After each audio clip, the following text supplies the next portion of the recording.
Hi, I'm Gary from MacMost.com. For the last 12 years I've been teaching people how to get the most from their Macs and other Apple products. One of the topics people ask me about the most is iCloud. People confess to me that they don't really understand what iCloud is or how to use it.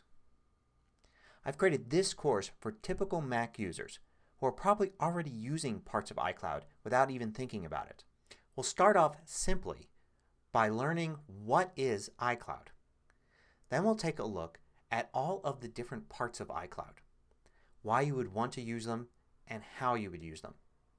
I'm going to show you examples using Macs, iPhones, and iPads so you can see how iCloud works across all of your Apple devices.